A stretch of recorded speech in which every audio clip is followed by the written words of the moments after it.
Problems shall always remain. First you shall be anxious to marry. When you marry, your wife shall remain dissatisfied. If she becomes happy, your mother shall wish for a grandson. When a son shall be born, he shall become ill. This goes on. Problems never end, and it is you who create them. You will say that you have this problem, that earlier you had just one problem and now you have four. I did not give these problems to you. You created them yourselves. Your son will grow up, then you shall start worrying about his marriage. When he shall be married, you shall feel that his wife is not good-natured. You shall feel troubled when the son whom you educated yourself gives you only 500 rupees from his income. Is there any end to it? You have yourself created this state of chaos. I have not pushed you into it. You come to me and say, Guruji, what should I do now? You do not have a son and you come to me for help. What can I do? You shall obtain a son with your own efforts. I can't do anything. Do not create such a situation. Try and understand the two paths. Your problems and the solutions to them constitutes one path. The spiritual elevation of life is another path. The second path is more significant as it is the way to activation of Kundalini, the way to Sahasrar, the way to realization of God, the way to establish the Guru in yourself, the way to salvation, and the way to Siddhashram. Along with moving on the first path, you should also strive to progress on this second path. And there are three conditions for moving forward on this path. Firstly, you should offer your selfless services to the Guru. If you do not serve him, you cannot progress on this path. Selfless service is the basis to spiritual enlightenment. You people are not serving the Guru. You can't experience the divinity of river Ganga in his holy feet. You look at his feet as merely his feet and hence you cannot become enlightened.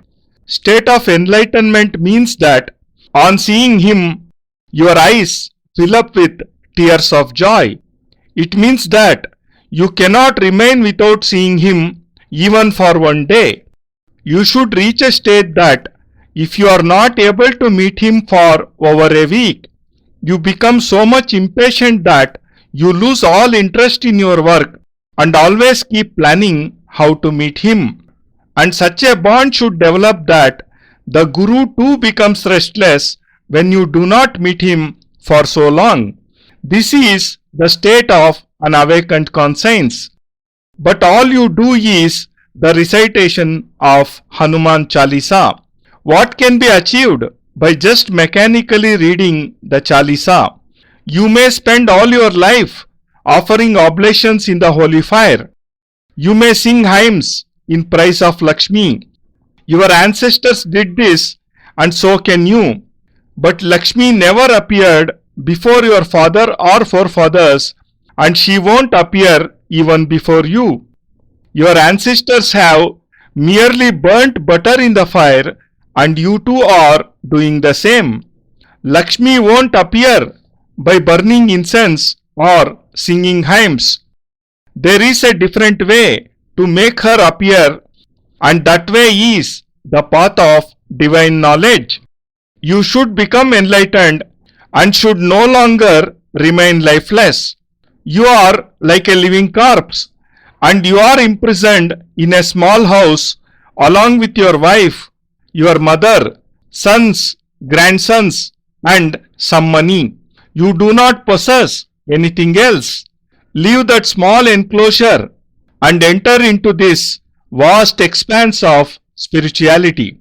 This is the path of sadhana where first you shall have to develop a spirit of serving others.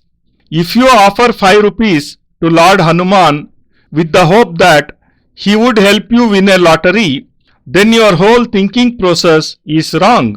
Why wouldn't Hanuman win a lottery for himself instead of helping you win? There was once a temple of Lord Hanuman, and 1 mile away from it there was a temple of Lord Rama. A person went to the temple of Rama and started praying to Lord Rama. After performing worship, he offered sweets to the deity. Lord Rama was pleased. He appeared before him and said, "Well, son, why are you here?" The man replied, "My wife is missing. Please help me." At this, Rama said, "This is not my work. 1 mile from here is Lord Hanuman's temple, who looks after this department. When my wife was missing, I too sought his help and he found her.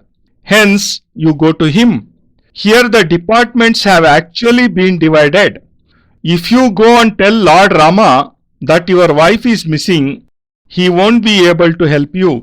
You shall have to go to Lord Hanuman. Rama will only say, 'I myself could not find my wife. Go to Hanuman, he shall help you.'